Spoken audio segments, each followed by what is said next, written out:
오늘 이미선 헌법재판관 후보자에 대한 인사청문회가 열렸는데요. 따져볼 대목이 많습니다.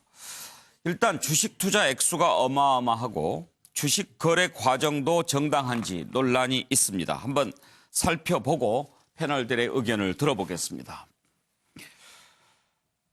여당도 탄식한 헌법재판관 후보자의 놀라운 주식 투자, 이렇게 제목을 정해봤는데요. 민주당의 조응천 의원도 왜 이렇게 주식이 많냐 하고 한숨을 내쉬는 모습을 볼 수가 있었습니다. 기업의 성장 가능성을 봐서 했다라고 송구하다라고 했는데요. 5년간 법관으로 재직하면서 67개 종목에 376회. 판사는 부업으로 한 거냐, 이런 지적도 나왔습니다. 이미선 후보자는 남편이 다 했다, 그렇게 얘기를 하는데요. 지난번에 물러난 청와대 전 대변인은 아내 탓을 했는데 이번에 이미선 후보자는 남편 탓을 하느냐라고 자유한국당이 공격하더군요. 정가윤 의원은 헌법재판관에 임명이 되면 주식 처분하겠느냐라고 물어봤더니 주식 백지신탁위원회 결정에 따를 것이라는 입장을 밝혔습니다. 민주평화당의 박지원 의원은 주식 많지요라고 하면서 차라리 워렌 버핏처럼 주식 투자하는 게 낫지 않느냐, 이렇게 비꼬았는데 이 정도면은 정말 검증에 문제 있는 거 아닌가, 이런 얘기 나올 법하죠. 오늘 내용을 한번 보시고 패널들 의견을 들어보겠습니다. 2013년부터 2018년까지 법관으로 재직하면서 67개 종목에 376회에 걸쳐서 37만 3,403주의 주식을 거래합니다. 현직 법관이 근무 시간에 이렇게 많은 주식 거래를 한다는 것은 이 재판은 뒷전이고 이 어떻게 판사는 부업이 아닌가. 재판 업무에 매진하면서 재산 문제를 전적으로 배우자에게 맡겼습니다. 그러니까 본인은 전혀 몰랐다는 지금 그런 말씀을 하시는 거예요? 종목 선정과 그 수량 선정은 이제 배우자가 다 포괄적으로 동의를 했습니다. 재산 중에 과반 이상을 주식 투자를 했습니다. 네. 뭐 이건 왜 그렇습니까? 재판 업무에만 매진해 오면서 재산 문제를 전적으로 배우자에게 그러니까 배우자가 그렇게 했다 이거예요? 배우자가? 네, 그렇습니다. 이건 왜 이렇게 주식이 많다? 주식 너무 많잖아요? 네, 좀 많죠? 많습니다. 네. 워런 버핏이나 조지 솔러스처럼 네. 주식 투자해서 남편하고 하는 게 더 낫잖아요? 왜 헌법재판관 내려고 갔어요? 저도 검사 생활을 했는데 검사가 될 때 공무원은 주식을 해서는 안 된다고 배웠습니다. 판검사가는 주식을 해서는 안 된다는 주장에 대해서 어떤 입장이십니까? 이번 기회에 제가 국민의 눈높이, 국민의 정서에 맞지 않을 수도 있다는 그런 지적을 받고 많이 반성을 했습니다. 그런 지적들은 제가 겸허히 수용을 하겠습니다. 법관으로 있으면서 네, 주식 거래를 했다는 것 자체가 문제가 됩니다. 네, 알겠습니다. 그렇기 때문에 답변이 네. 궁색한 거고요. 네, 네.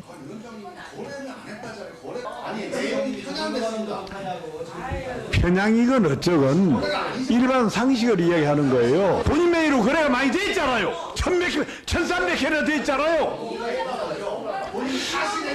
부부 간에 어떻게 모를 수가 있어요. 상식적으로 생각해봐요. 상식적으로. 한번 상식적으로 한번 생각을 해볼까요? 우리도 어떤 분부터 정혁진 변호사한테 한번 좀 물어보겠습니다. 아무래도 이제 법조인이시니까. 물론 법관이 현재 법적으로 주식 거래 못하게 돼 있습니까? 그거는 아니죠. 그거는 아니죠. 그거는 아닌데 일단은 제가 봤을 때 첫 번째 문제가 되는 거는 예.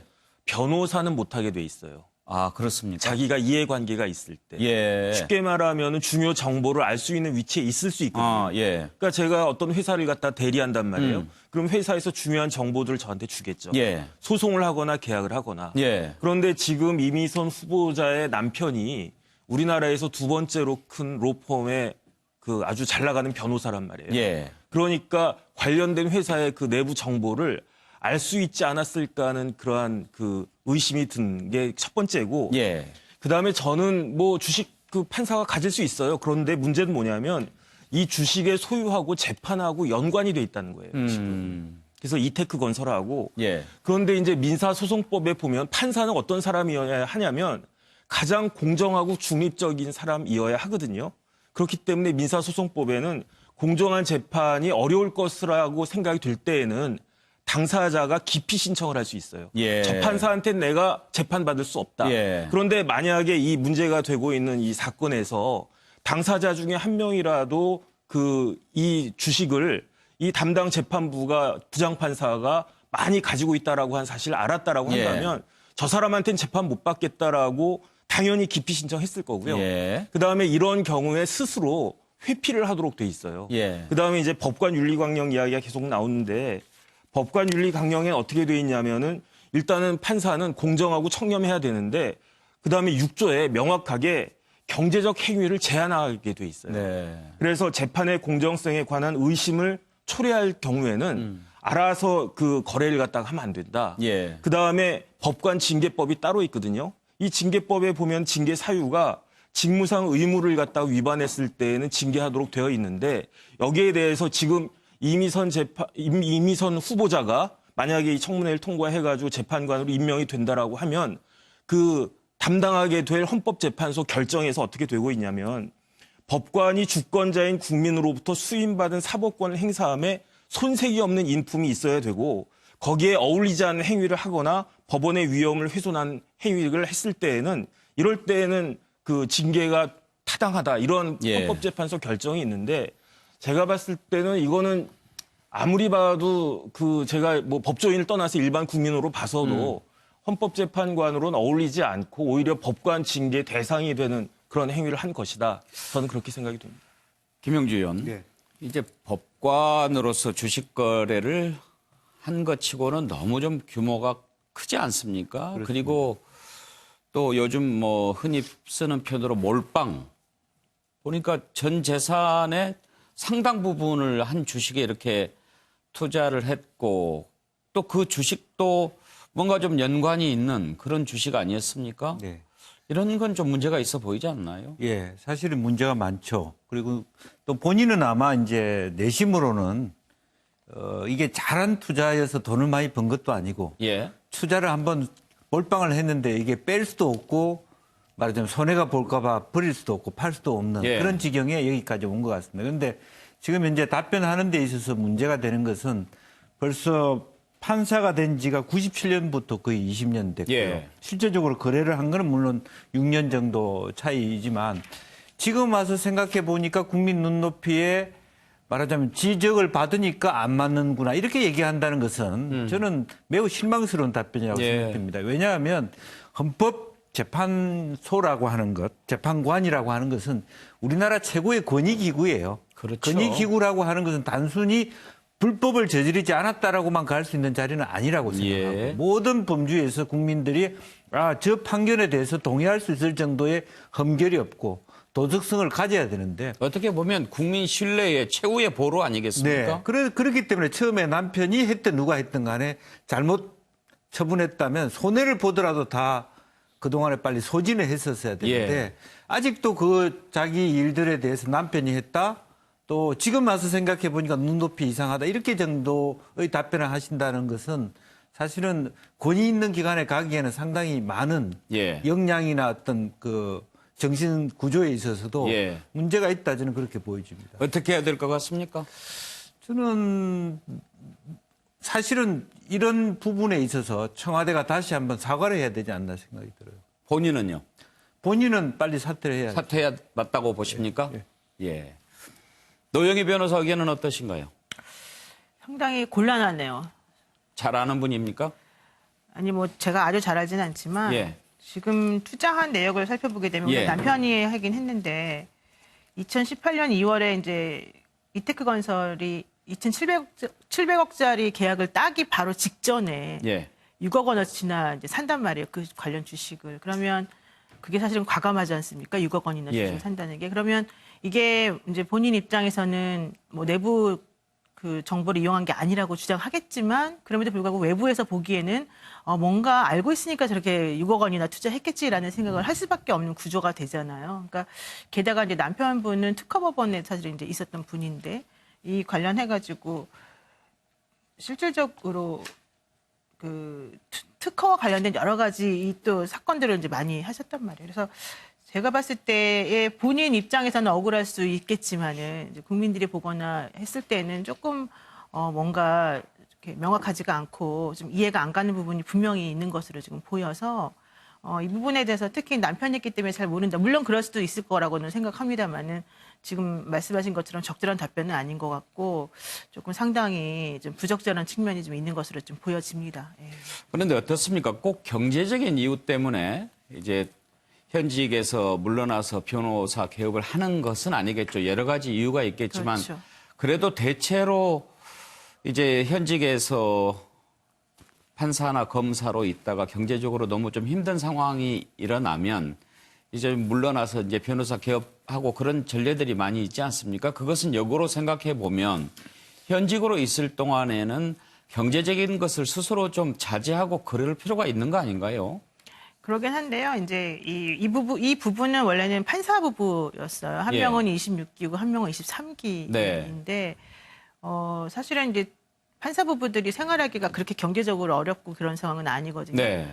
근데 이제 그렇다 하더라도 판사 부부가 계속해서 판사 부부만 남아있지는 않고 이제 이런 경우는 일반적으로 한 명이 먼저 개업을 하는 경우가 많이 있습니다. 예. 그러면 그 나머지 한 명은 기본적으로 경제 활동에 조금 더 신경을 쓰는 게 마련이고 특히 이제 남성분들 중에는 법조인들 중에도 이런 종류의 주식 거래에 관심이 많으신 분들이 상당히 많아요. 근데 이제 그게 항상 이렇게 성공할 것이냐 아니면은 항상 부침이 있을 것이냐 예. 이걸 조금 따져보는 측면이 내부자 거래를 항상 우리는 손에 넣을 수 있는 가능성이 있기 때문이거든요. 예. 그래서 이제 그런 측면에서 보자면은 뭐 이 부부의 그런 가정 생활을 잘 모르겠습니다만은 어쨌든 간에 좀 외부적으로 봤을 때 갑작스럽게 몇 년 안 되는 시기에 이렇게 모든 주식 거래가 또 좀 집중돼 있는 것만 보더라도 사실은 조금 부적절한 보이는 부분이 있기 때문에 그런 부분을 좀 조심했어야 되는 게 아닌가 생각이 듭니다. 차명진 의원. 글쎄 저는 이 문제에 대해서 뭐 적절하냐 안 적절하냐 떠나서 문재인 대통령이 그냥 임명할 것 같아요. 이번에도 네. 왜냐하면은 이 헌법재판관이 뭐 하는 자리입니까? 이 헌법재판관이 사실은 가장 중요한 게 대통령 탄핵을 결정하는 자리예요. 그래서 문재인 대통령으로서는 제가 볼 때는 아마 누구죠? 이미선 씨, 이 사람을 선정하는 기준이 과연 청렴도였을까? 이런 생각이 들고 국민이 이 사건을 볼 때 어떤 입장에서 보느냐? 이겁니다. 또 한 명 합류하는 건. 이게 뭐냐? 혹시 천공해성 라퓨타로 가서 일본 만화가 그린 건데 하늘에 떠 있는 뭐 별천지 세계인데 만화야 차 의원이 잘 아시지. 네. 제가 예. 지금 대통령께서는 주로 캠코더 인사 중심으로 해가지고 본인이 생각하는 그 반칙과 특권 없는 특별한 세상 그런 사람만 이렇게 불러들이고 있어요. 이번에 이미선도 국민이 입장에 봤을 때는 저 사람도 또 그 캠코더 인사 중에 한 사람으로서 이 반칙 특권 없는 세상 대통령만이 어떤 뭐 이렇게 보살피는 그 세상에 또 합류하는구나 이렇게 지금 생각하고 있습니다. 만약에 정의당이 반대해도 임명할까요? 정의당이 반대를 글쎄 그거는 참 의외의 질문인데 데스노트 말씀. 예. 정의당이 반대하면은 조금 생각해 보긴 하겠네요, 그죠?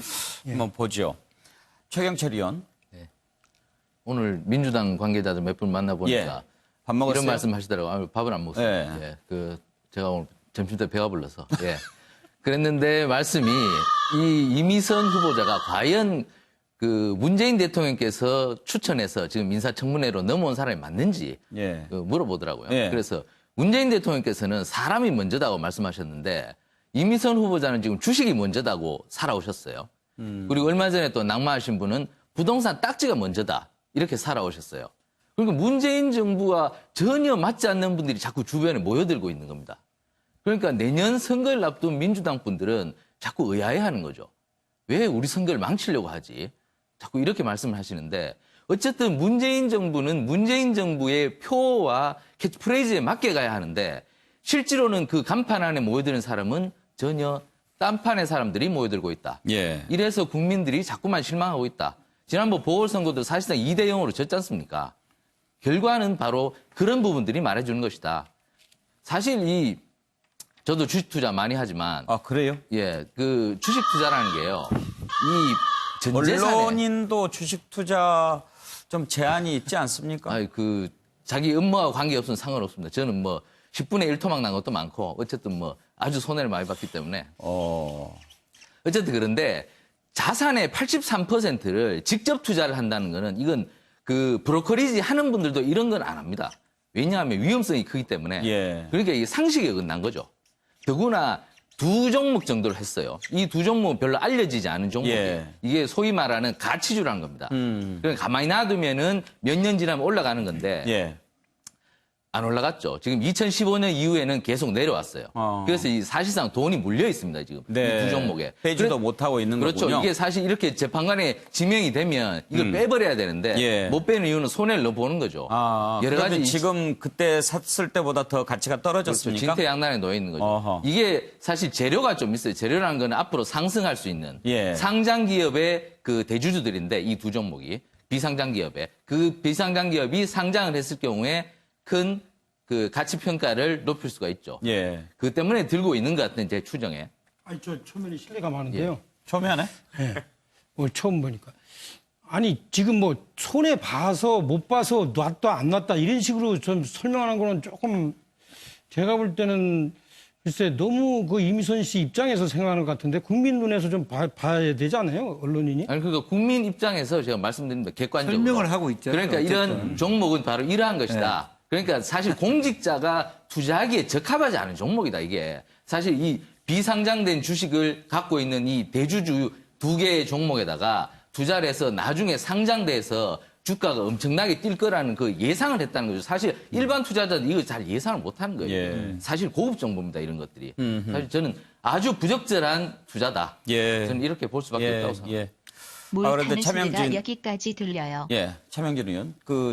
최경철 의원은 금요일 고정 패널인데 아 그러세요? 김광덕 본부장이 이제 출연을 안 하게 돼가지고 오늘 이렇게 나왔습니다. 근데 아니 제가 금요일 프로를 시청을 많이 하는데 예. 그때마다 상당히 떡 부러진 얘기를 하더니 오늘은 좀 이상한 얘기 아니에요?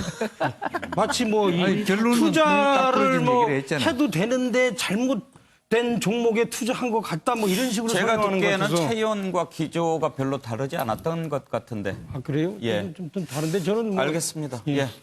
예. 고적기 관장 의견을 들어보겠습니다. 네네. 예. 제가 의원님 조금 기조가 다를 겁니다. 네. 저는 이제 이미선 후보자를 두둔할 생각은 저도 없고요. 다만 팩트 체크는 좀 필요하다. 예, 그럼요. 왜냐하면 예. 청문회를 하는 이유는 공직자 후보자가 불법적 투자로 부당한 이익을 챙겼는지 또는 뭐 이제 지적하신 것처럼 정보를 이용하여 두 부부가 과도한 차익을 챙겼는지 예. 이런 부분을 시시비비를 명료하게 가려줄 의무가 있다라고 보는데요. 일단은 뭐 두 부부가 갖고 있는 주식을 아까 이제 우리 그 해설위원께서도 말씀하셨지만 매입을 한 당시 이후보다 오늘 제가 그 두 부부가 혹시 이 주식으로 얼마나 많은 돈을 벌었길래 예. 박지원 의원이 워렌 버핏이라는 이야기까지 꺼냈나고 이제 쭉 주식 검색을 다 해봤는데 예. 주가는 이 두 부부가 구매한 시점보다 훨씬 더 많이 떨어져 있어요. 그러니까 이제 투자의 규제는 아닌 것 같습니다. 주식으로 예. 많은 돈을 갖고 있는 건 사실이지만 투자를 잘해서 많은 돈을 번 부분은 일단 아닌 것 같고요. 그리고 일단 본인 명의의 그 주식을 남편이 대행으로 거래한 것은 아까 이제 청문회에서 명료하게 사과를 했습니다. 그래서 두 부부의 이제 전체 재산을 보면 주식이 약 한 83%고 과거 장관 청문회 때 문제가 됐던 이제 부동산 재산은 또 그렇게 많지 않아서 또 이제 문제가 되지 않고 이제 과다한 주식 보유에 대한 문제 제기만 있었던 것 같아요. 그런데 이제 한국당도 전 유감인 것이 일단 이 헌법재판관 후보자가 이 주식을 과다 보유함으로써 어떠한 부당함, 어떠한 불법성을 가졌는지를 청문회에서 좀 잘 따져줬어야 되는데 뭐 그런 부분에 대해서는 전혀 따지지 않고 그냥 주식이 많다는 것만 하루 종일 질타를 하신 것 같아요. 더군다나 이제 주광덕 의원님 같은 경우는 어제 보도자료를 냈는데 팩트가 틀린 내용을 예. 보도를 함으로써 또 이제 독자들에게 좀 혼선을 준 측면도 없지 않아 있어서 예. 일단 뭐 고위공직자가 되실 분이 과도하게 주식 투자에 집중했다는 건 본인 스스로 이제 사과를 하고 잘못을 인정한 부분도 있지만 청문회가 오늘 아침에 시작하기 전부터 일단 정치적으로 낙마를 규정하고 시작하는 것 그것도 저는 결코 야당으로서 올바른 태도는 아니다 이렇게 생각합니다. 예. 자, 과연 정당한 재산 분리기였는가? 법관으로 있으면서 이렇게 해도 되는가 하는 논란인데요. 패널들의 의견을 들어봤습니다. 이런 상황에서 왜 이렇게 문제가 있는 후보자들을 계속 청와대가 올리는가? 혹시 검증에는 문제가 없는가? 이제 본격적인 검증 문제가 나오고 있는데요. 야당의 얘기를 한번 들어보고 우리 패널들의 생각도 알아보겠습니다. 주식을 보유한 회사의 재판을 맡는다는 것 자체가 법관으로서의 최소한 양심과 자질이 의심됩니다. 이런 분에게 최고의 존엄과 권한이 부여된 헌법재판소의 재판관을 맡기는 것은 불가능합니다. 그것 자체가 헌법에 대한 모독입니다. 인사청문회가 열리긴 하겠습니다만 과연 의미가 있나 하는 생각입니다. 김현철, 박영선 장관 임명 강행에 이어서 이미선 후보자 역시 강행한다면 그야말로 대통령이 의회와의 전면전을 선언하는 것이다. 이렇게 생각됩니다. 대체 인사원칙이나 기준이라는 게 있기는 합니까? 인사검증을 담당하는 민정기능이 돌아가기는 하는 것입니까? 아니면 이젠 저 정도쯤은 괜찮다는 자가 면역주사라도 맞은 것인가? 공수처가 있다면 모조리 수사 대상으로 올라야 할 인물들이 청문회에 나와 있는 진풍경을 국민들은 어떻게 이해를 해야 하는 것인가? 이쯤 되면 조국 민정수석 자체가 대통령의 안티로 의심받을 수밖에 없습니다. 예, 조국 수석이 문재인 대통령 오히려 회방을 놓고 있다 이런 지적인데요.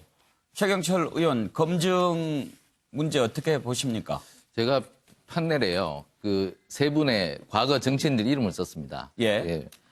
김종필, 박태준, 이한동 이들 세 분은 김대중 대통령 때 총리를 지낸 분들입니다. 예. 김대중 대통령께서 갖은 순환을 겪고 대통령이 됐죠. 그 박정희 정부 시대에는 납치 사건까지 당했던 분인데 그렇게 대통령이 되고 나서 총리를 자기 코드에 맞게, 자기 마음에 맞게 선택하지 않으셨죠. 그만큼 내가 중립적인 인사를 해야 되겠다. 이런 마음을 먹고 총리를 당시에 김종필파로 불리는 분들을 연이어 임명을 합니다.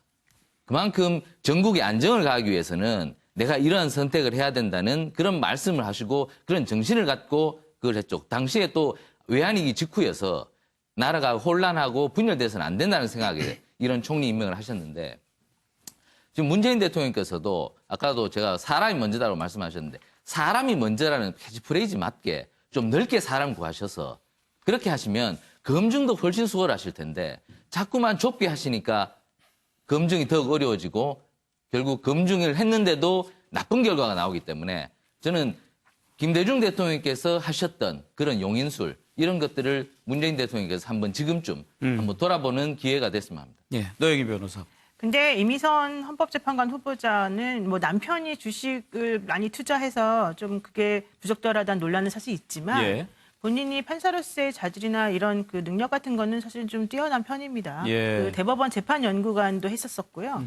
그리고 노동법 관련된 분야에서 계속해서 관심을 많이 가지고 인권, 그러니까 그 사회적 약자에 대한 그 인권을 좀 보장하는 쪽으로 많이 관심을 가졌습니다. 그리고 여성 인권에 대해서도 사실 관심이 많이 가져서 예를 들면 유아 성폭력범에 대해서는 부모랑 합의를 해도 선처를 해주지 않는다라든가 뭐 이런 것들 때문에 여성 인권 보장의 디딤돌 판사로 또 수상을 하기도 했었거든요. 그러니까 기본적으로 이분이 걸어온 길은 이제 남편의 주식 투자 논란과는 별개로 예. 본인이 헌법재판관으로서 이제 임명되는 과정에서 아마 민정수석실에서 인사검증을 할 때 포인트를 두었던 것이 예. 이런 종류의 그런 그동안의 법조인으로서의 행한 여러 가지 가치관이 무엇이었는지 얼마나 올바른 판단 내렸는지 이런 것들 쪽이 아니었을까 예. 그렇게 제가 생각을 해봅니다.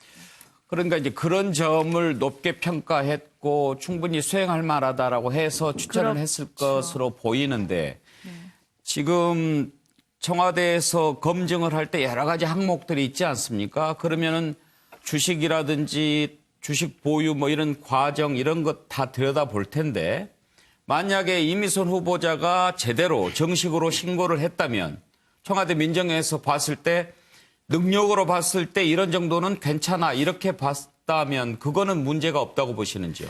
사실 그 부분이 조금 애매한 부분인데요. 지난번에 장관 후보자 그 7분 뭐 추천했었을 때 한 분이 먼저 이제 지명 철회가 된 적이 있었지 않습니까? 그때도 국민 눈높이하고 맞지 않게 자제분이 유학을 좀 호화롭게 했다 이런 게 문제가 됐었었는데 그때도 문제가 됐던 게 민정수석실에서는 그렇다면 국민의 눈높이가 무엇인지 정확히 몰랐던 것이냐 이런 얘기가 나왔단 말이에요. 그러면 이번 건 같은 경우에도 판사로서의 자질이나 이런 건 훌륭할 수 있지만 이게 나중에 어차피 청문회를 뭐 하거나 사실 헌법재판관 같은 경우에는 그건 아니지만 어쨌든 중요한 건 그렇다라고 했을 때 사람들이 봤을 때 이걸 그냥 넘어갈 수 있을 정도의 것이냐라고 생각한다면 또 조금 아니라고 생각할 부분들이 많아서 그거를 그렇게 신경 안 썼다는 거는 좀 이상하다 이렇게 느껴질 수가 있거든요. 그래서 저는 그 부분에 대해서는 조금 아쉬움이 있다 이렇게 말씀드리고 싶습니다. 차명진 의원. 그 이미선 후보자는 제가 볼 땐 이래요. 이분이 주식을 투자해서 돈을 벌었다 아니면 잃었다 이게 문제가 아니라 자기가 투자한 회사의 계열 회사의 소송이 걸린 건을 자기가 재판을 했어요. 이건 기본적으로 공무원의 기본 원칙 상피 제도에 어긋나는 거예요. 이거는 뭐 이게 법률 조항에 있는지 없는지 하고 상관없이 이 문제를 어떻게 과연 저는 그 청와대 민정팀에서 못 봤을까? 분명히 봤을 거예요. 이거 재판 기록 다 봤는데 봤다면 분명히 쟤는 걸러냈을 텐데 그렇다고 해서 제가 볼 때는 조국 수석이 책임이 있지 않다.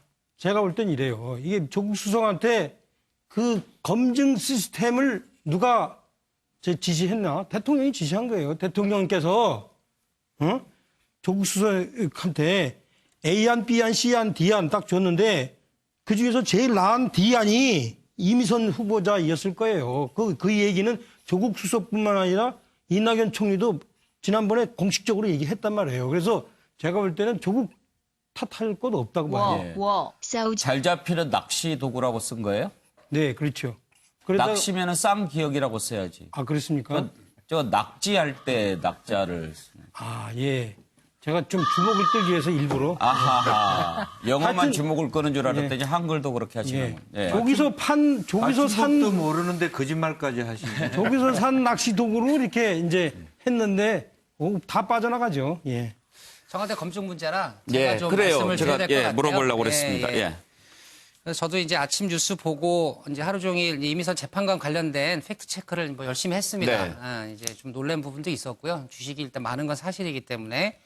근데 이제 차 의원님 말씀하신 것 중에 이제 청와대는 두 가지를 집중적으로 검증을 했을 겁니다. 첫 번째, 판사기 때문에 갖고 있는 주식과 재판의 연관성. 근데 지금 말씀하셨는데 이제 계열사의 재판을 맡았기 때문에 부도덕했다는데 제가 팩트 체크를 해보니까요.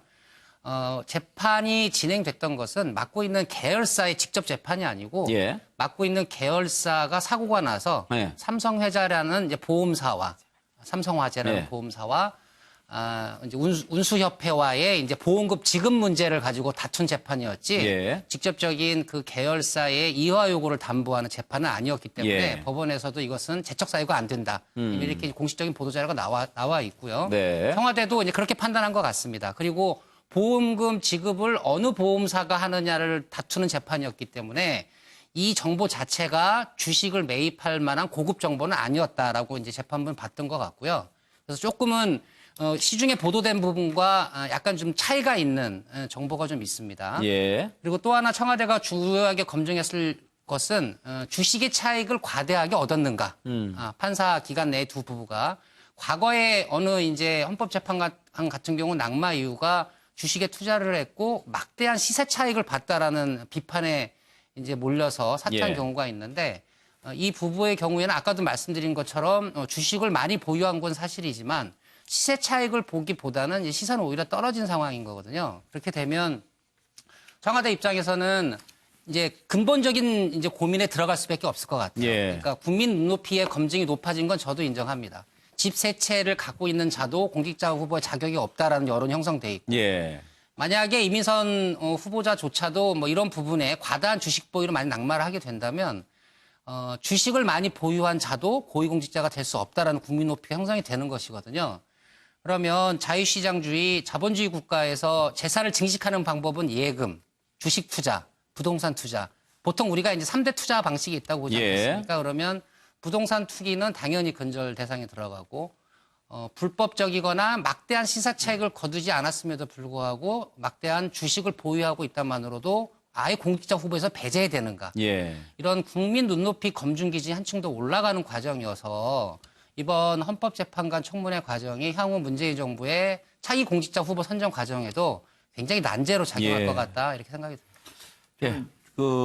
좀 이제 그런 기관장하고 입장이 좀 다른데요. 네. 이제 제가 봤을 때는 이제 그 부분이 충분히 이제 청와대가 봤을 부분인데 저는 뭐 프로크루테스의 침대라고 하는 옛날에 그리스 예. 신화에 대한 예. 얘기를 하는데 왜 그런 얘기를 하냐면 아마 청와대가 처음에 아예 이번에 헌법재판관은 여성이고 지방대 출신으로 하자. 네. 훌륭한 말하자면 그동안의 네. 판사 중에서 네. 그렇게 해서 정리를 해 가다 보니까 이 부분 정도는 문제가 있으나 예. 그냥 가보자. 이렇게 된 거 아닌가라는 생각이 들어요. 지금 예. 현재 8명 중에 서울대가 7명, 예. 성균관대 1명. 이렇게 다 서울에 있는 대학 출신이고 또 지방대 없다. 또 남성이 여성이 2명이고 남성이 지금 말하자면 6명. 이런 부분에서 성비나 말하자면 지방대 이런 어떤 바이어스가 있다 보니까 너무 거기에 집착하다 보니까 뭐 말하자면 모집단 수 자체가 작아져 버린 거 아니냐. 이제 그런 아쉬움이 있습니다. 그래서 아예 그런 면에서 과연 서울대 출신 중에서 남자 출신 중에서 헌법재판관 더 잘하는 게 중요한 건지 다소 여러 가지 흠결이 있으나 흠결이 있다는 뜻은 아니지만 불법은 안 했지만 이 부분이 중요한 것인지는 조금 더 살펴봐야 될 부분이라는 것이에요, 저는. 그래서 현재 청와대가 갖고 있는 그런 방향성이 나쁜 건 아니죠. 성비도 필요하고 지방대도 필요하지만 사실은 과연 그것이 과연 어떤 말하자면 이만큼의 어떤 재산을 투자한 것을 상쇄할 만한 가치인가 한번 돌이켜봐야 될 지점이 있다고 봅니다. 예. 과연 청와대 검증 시스템 제대로 작동하고 있는가라는 그런 의문 갖는 국민들이 많아지고 있고요. 왜 이렇게 흠결이 있다고 보여지는 그런 후보들이 계속 올라오는가. 여기에 대해서 의구심을 갖는 국민들이 적지 않은 것 같습니다. 정혁진 변호사 어떤 말씀? 예, 이게 재판 관련해서 조금만 예. 말씀을 드리면 이게 이테크건설 자체 재판은 아니었던 것 같은데 근데 이제 하도급 업체 관련된 재판이었단 말이에요. 예. 그런데 그때 이 부부가 10,000주 넘게 주식을 갖고 있었어요.